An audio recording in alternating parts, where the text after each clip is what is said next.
E aí, abençoadinhos do canal do Karazai, beleza? Então, deixa o teu like, se inscreve, ativa o sininho aí, comenta, compartilha, chama os amigos para se inscrever no canal e aprender um pouquinho sobre educação física, sobre jogos e brincadeiras e ainda poder assistir outros tantos vídeos que eu coloco por aí, certo?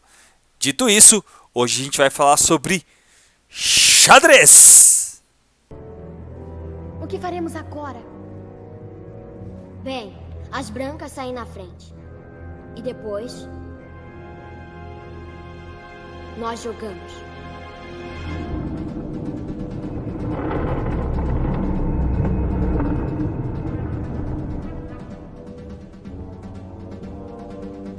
Ronnie, você não está achando que isso vai ser como um xadrez de bruxo de verdade, tá? Vai pra lá, D5.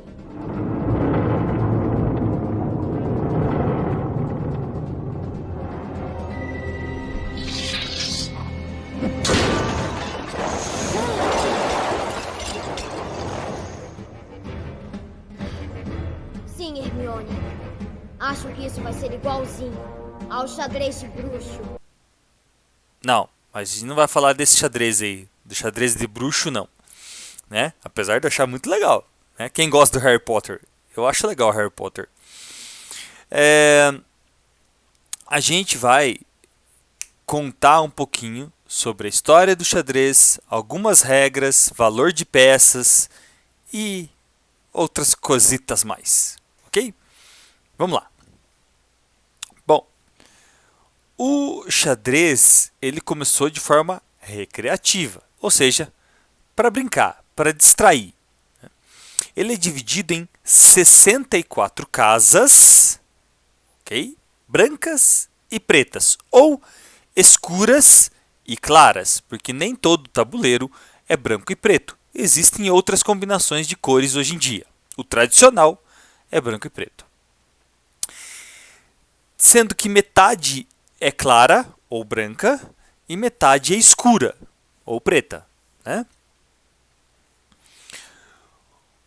Os dois jogadores têm o mesmo número de peças. São 16 peças. 16 peças claras e 16 peças escuras. As brancas e as pretas são as tradicionais. Mas assim como o tabuleiro já tem inúmeras cores e formatos e materiais que podem ser feitos, as peças também. Cada jogador pode fazer um lance, uma jogada por vez, e o objetivo é fazer o checkmate do adversário ou matar o rei do adversário, que é a mesma coisa. Então, como que a gente organiza? Posso colocar as peças de qualquer jeito no tabuleiro? Não, não posso. Como que as peças são organizadas no tabuleiro? A sequência é torre, cavalo, bispo, rainha, rei e repete do outro lado. E os peões na frente. Mas para ficar mais claro, fica o videozinho aí de como que você organiza as peças. É importante lembrar que a rainha preta fica na casa preta e a rainha branca fica na casa branca, né? Depois a gente faz aí uma piadinha aí, por que que isso acontece, né? Beleza? Me cobrem a piadinha. Então, olha o vídeo aí e aprende a colocar as suas peças do tabuleiro do xadrez no lugar correto. Foi! Vamos começar com as torres.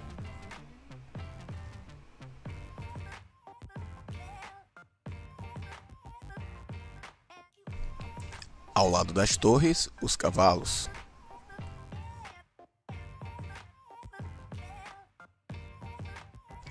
A dama é colocada no quadrado correspondente à sua cor. E o rei a seu lado.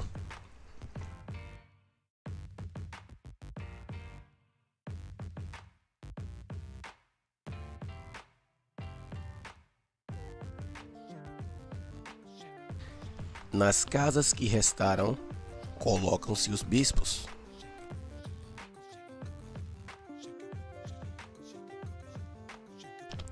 E na frente desse exército todo vão os peões.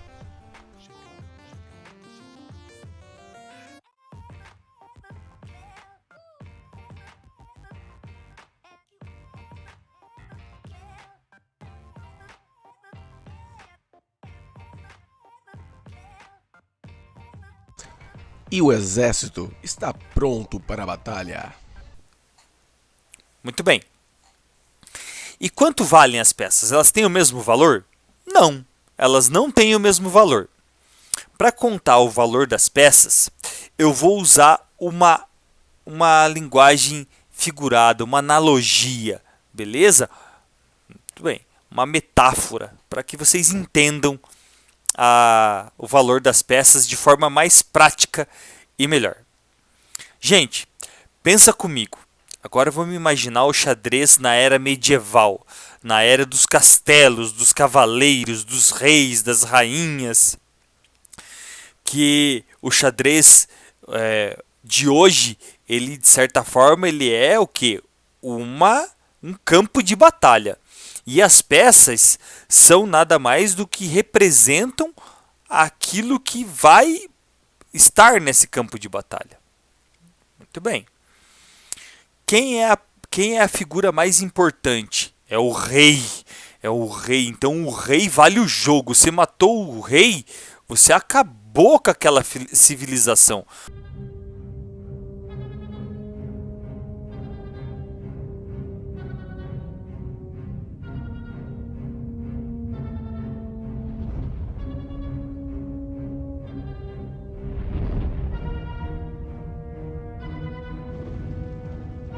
Você matou o rei, você matou quem manda na parada, então você vai ganhar o jogo. Beleza? Simples assim. Qual é a segunda peça mais importante? Poxa, é a rainha, não é verdade? Afinal de contas, a rainha e essa rainha ela é muito legal. Ela é 10. Ela é muito massa, ela é 10 a rainha. E é por isso que ela vale 10. Então a rainha vale 10 pontos, né? E ela é uma das poucas pessoas que tem a mesma permissão que o rei de entrar onde ela quiser. Então se ela tem a permissão de entrar onde ela quiser, ela faz o movimento que ela quiser. Ela consegue se movimentar como ela quiser. E ela vale 10 pontos. E é claro, né? Ó, todo mundo quer pegar a rainha. Ela vale muito, né? Porque quem tá com a rainha é rei, entendeu? Por isso que tem que cuidar muito da rainha. Tem que tentar fazer com que não perder ela, né? Façam o mesmo aí quando vocês tiverem namorada e esposa aí, ó, cuide muito bem, não dá para perder a rainha. É 10, vale 10. Nota máxima.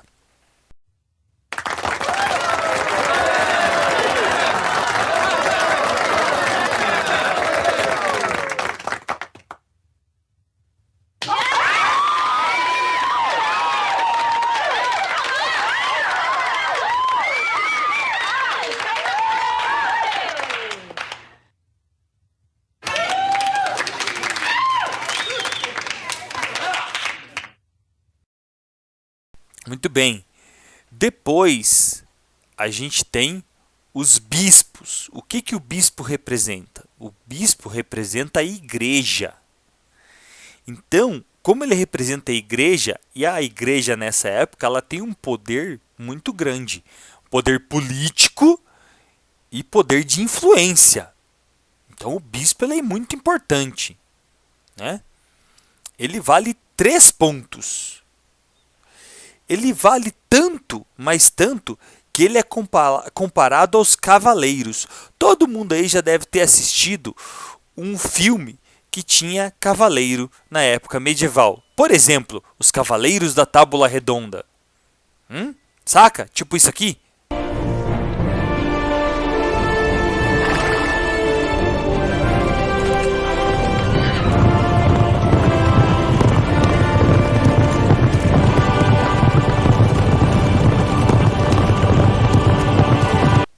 Então, esses cavaleiros, eles têm o mesmo grau de importância do que a igreja.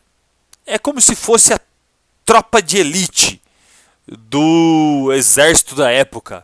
Okay? Tropa de elite, osso duro de ruê, pega um, pega geral, também vai pegar você. Tropa de elite, osso duro de ruê, pega um, pega geral, e também vai pegar você. Ok? Beleza? Então, depois a gente tem a torre. A torre fica lá nos cantinhos do tabuleiro. Ela representa o castelo. E é claro que mais importante que meu bispo e mais importante do que o meu cavaleiro é o meu castelo, é a minha casa, é a minha fortaleza. Então a minha torre, né, ela representa aquilo que me protege, certo? Então, vocês terem uma ideia da representação do que é um castelo, viu? Se liga, a torre representa isso daqui, ó.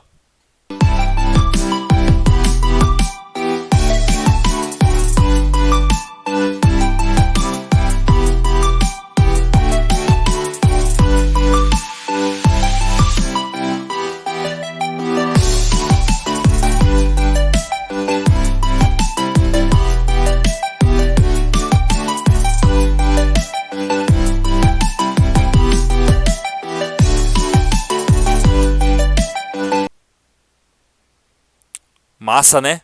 Então, a torre vale 5 pontos, certo?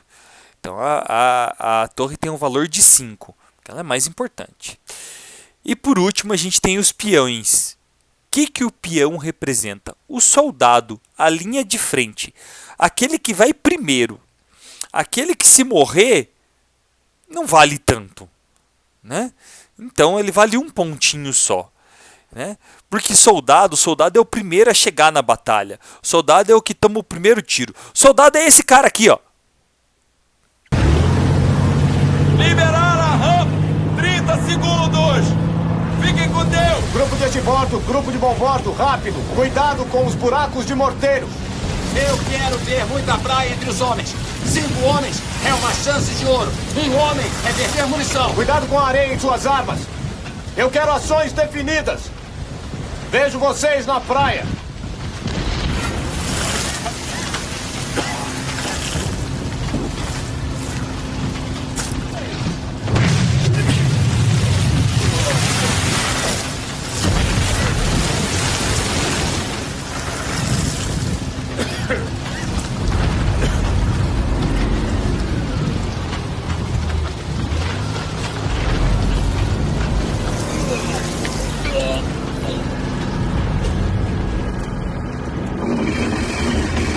Olha os buracos de morteiro. Direita e esquerda, cuidado.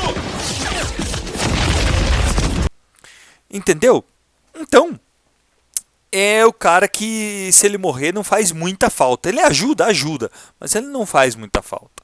Então, ele que prepara o terreno para as peças mais importantes chegarem e conquistarem o terreno.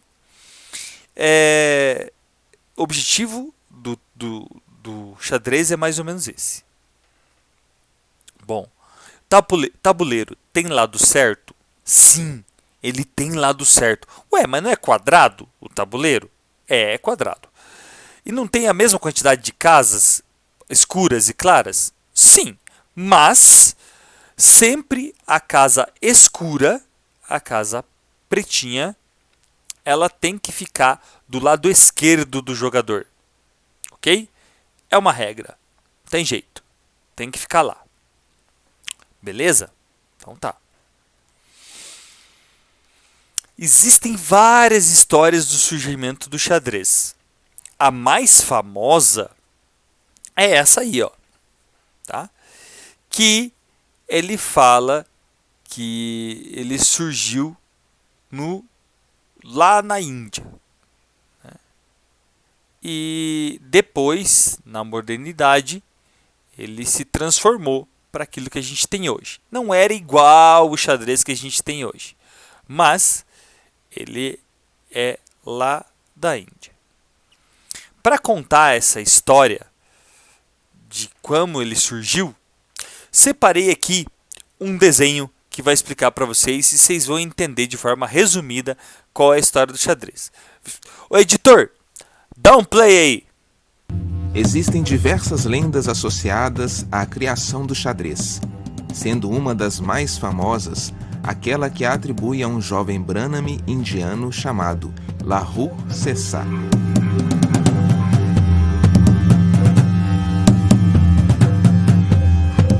Esta lenda já foi contada de muitas maneiras, trocando os nomes dos protagonistas e até o motivo da recompensa.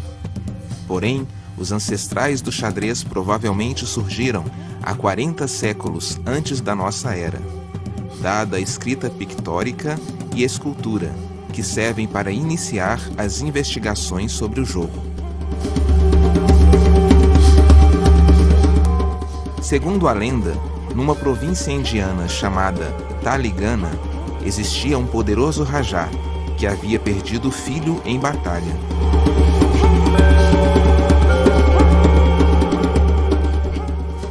O Rajá estava em constante depressão e passou a descuidar-se de si e do seu reino.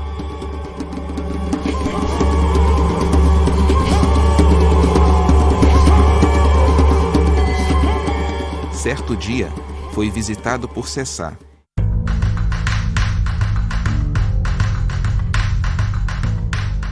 que apresentou-lhe um tabuleiro com 64 casas brancas e pretas,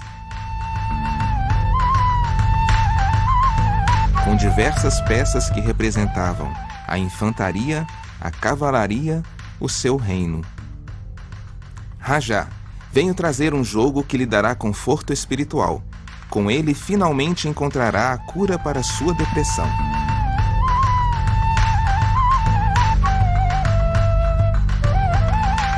Para jogá-lo, vamos precisar de 2 jogadores. O objetivo da partida é dar checkmate no adversário. Um jogador joga com as peças brancas, o outro com as pretas. Cada um inicialmente tem 16 peças. Um rei, uma rainha, 2 torres, 2 bispos, 2 cavalos e 8 peões. Este é o posicionamento inicial das peças. As peças na linha de baixo e da esquerda para a direita são torre, cavalo, bispo, rainha, rei, bispo, cavalo, torre. Movimentos das peças. Cada tipo de peça tem um valor e um movimento diferente. Os movimentos de cada peça são: rei. O rei move-se para todas as direções, pela vertical, horizontal ou diagonal, mas apenas uma casa por lance. Rainha. A rainha é a peça mais poderosa do jogo, uma vez que seu movimento combina o da torre e o do bispo, ou seja, pode mover-se pelas colunas, fileiras e diagonal. Em termos de valor, não é comparável a nenhuma outra peça, a não ser a rainha adversária. Bispo. O bispo move-se pela diagonal, sendo que nunca poderá mudar a cor das casas em que se encontra, uma vez que, movendo-se em diagonal, não lhe é permitido passar para uma diagonal de outra cor. O valor do bispo é considerado ligeiramente superior ao do cavalo. Todavia, dependendo da posição do tabuleiro, nem sempre será vantajoso trocá-lo por um cavalo oponente. Cavalo. O cavalo movimenta-se sempre em L, ou seja, 2 casas para frente e uma para a esquerda ou direita. O cavalo é a única peça que pode pular sobre as outras, tanto as suas quanto as adversárias, como indo, por exemplo, desde a casa G1 para a casa F3 nos primeiros lances. Comumente se diz que o cavalo move-se, uma casa como torre e uma casa como bispo. Torre. A torre movimenta-se em direção reta pelas colunas ou fileiras. A torre é considerada uma peça forte, tendo mais valor que bispo e cavalo. Peão. O peão movimenta-se apenas uma casa para frente e captura outros peões e peças na primeira casa diagonal superior. Caso uma peça ou peão fique na frente do peão, será impossível movê-lo. Somente se alguma peça adversária fique na sua diagonal acima, ele poderá capturá-la e mudar de coluna. No primeiro movimento de qualquer peão, ele poderá mover-se uma ou duas casas, a critério do enxadrista. Ao contrário das outras peças, o peão não pode mover-se para trás. Os jogadores movimentam alternadamente uma das peças, sendo sempre o jogador, com as peças brancas, o primeiro a começar. Um movimento consiste em pegar numa peça e colocá-la numa nova casa, respeitando as regras do movimento. Um jogador pode capturar as peças do adversário. Para fazê-lo, tem de movimentar uma das suas peças para uma casa que contenha uma peça inimiga, respeitando as regras do movimento. A peça capturada é retirada do tabuleiro.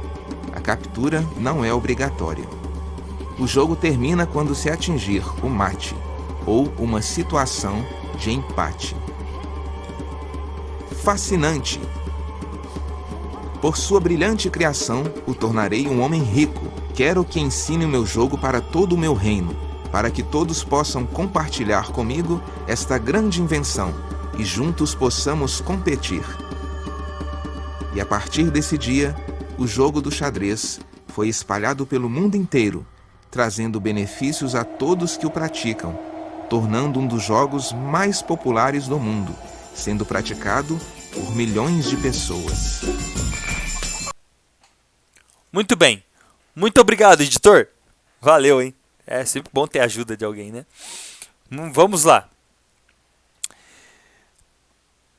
Aqui a gente tem um pouco mais dessa origem do xadrez e do início da história dele.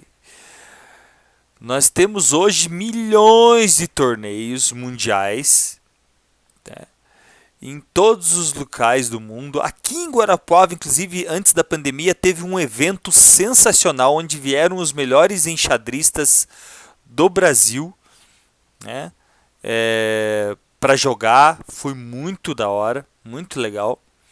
E o primeiro campeão mundial, que foi considerado o primeiro campeão mundial, é o Wilhelm Steins, né? Eu não sei se a pronúncia é bem essa, mas eu me esforço. Vai. Temos Olimpíadas de xadrez hoje, campeonatos internacionais por equipes, e a cada 2 anos isso acontece. Existe mais de uma forma de jogar xadrez? Você acha que sim? Deixa teu comentário aí. Fechou? Então tá bom. Eu vou contar para vocês que existe sim. Existem várias formas de jogar xadrez. Existe o xadrez tradicional, que ele não tem tempo, joga até terminar a partida. Não importa quanto tempo leve. Existe o xadrez relâmpago, que é por relógio. Como é que funciona? Funciona assim.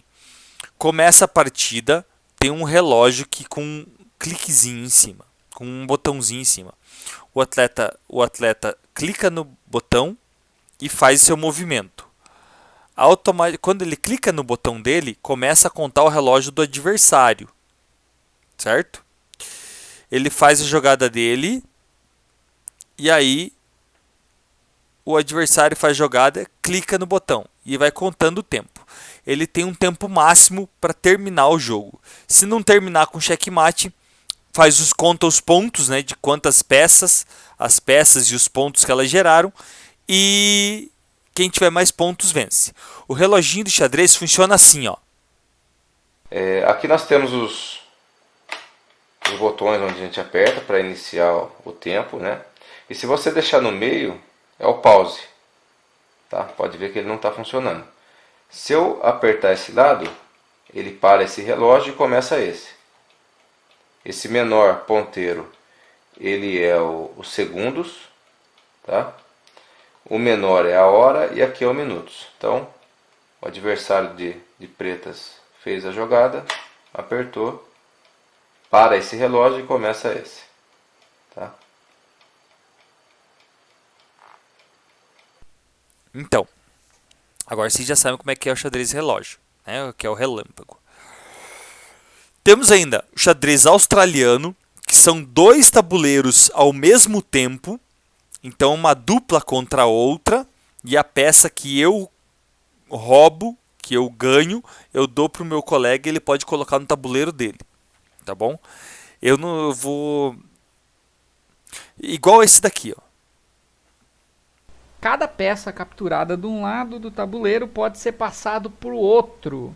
De um lado, cada peça capturada num tabuleiro pode ser passado para o outro. Começa assim, ó. São usados 2 tabuleiros lado a lado, com cores invertidas, que nem a gente tem aqui. E uma dupla senta em um lado da mesa e a outra do outro lado. Eles jogam xadrez normal. Única diferença é assim, ó. Estamos jogando aqui. Vai lá, peça vai, peça vem e tal. Nos 2 tabuleiros. E aí, no outro tabuleiro lá, capturou um cavalo. Passa pro tabuleiro aqui. O outro capturou um bispo. Passa pra cá o bispo. E aí, fica aqui. E aí é o seguinte. Quando uma peça é capturada, ela é passada pro seu companheiro, que pode, ao invés de fazer o lance, colocar a peça recebida no tabuleiro. Ou seja, pego a minha peça aqui embaixo e ó, botei aqui. Muito bem. Ainda existem outros tabuleiros que mais pessoas podem jogar ao mesmo tempo. Tá? Existe um tabuleiro que ele é ao mesmo tempo 3 pessoas jogando ao mesmo tempo. É muito doido, muito massa. Né?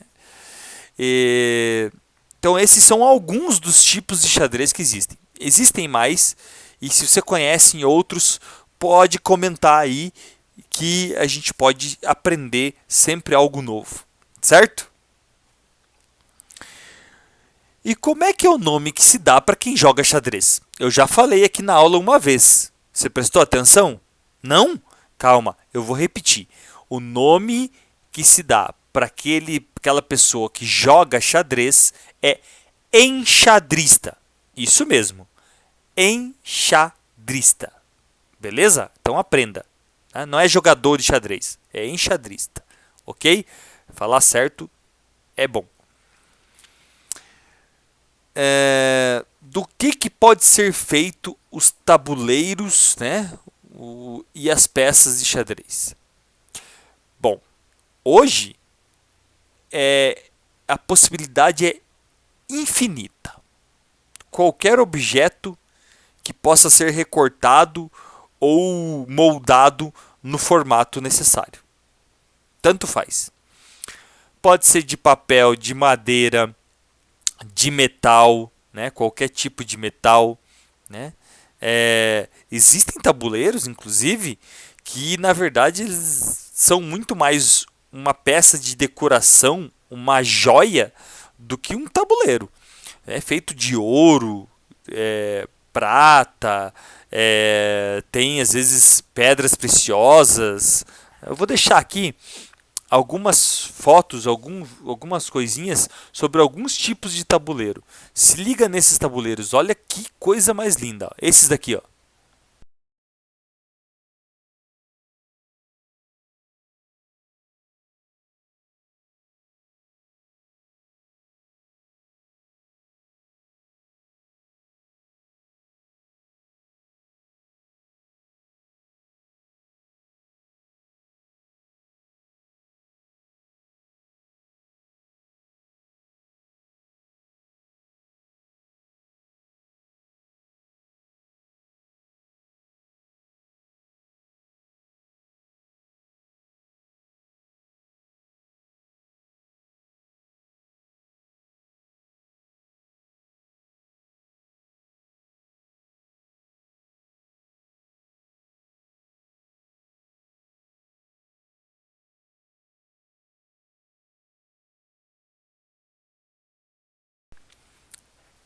Muito lindo, né? Eu acho muito legal. Gostaria muito de ter um tabuleiro assim.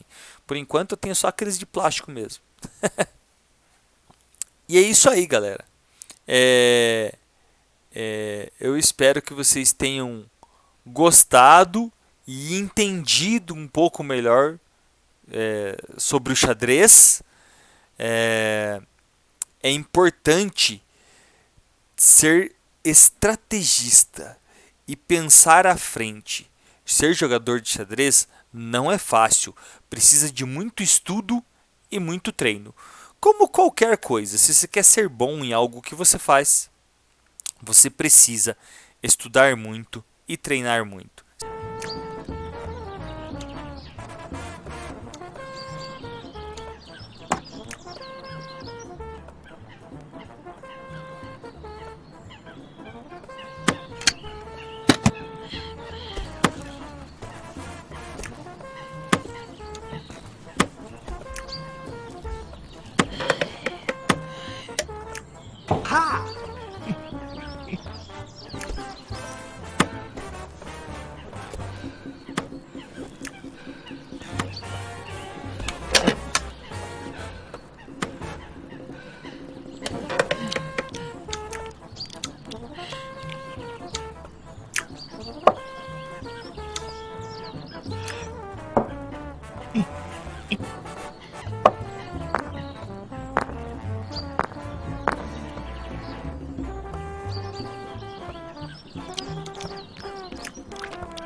Aha!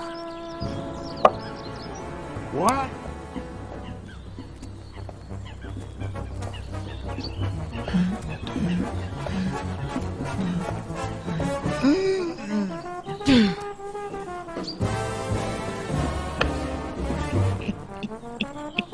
Senão, você não vai ser bom, ok? Joguem xadrez, faz muito bem para a cabeça. Valeu? Até a próxima, galera. Se você não deixou o like até agora, deixa, se inscreve e a gente se vê na nossa próxima aula, ok? Fui!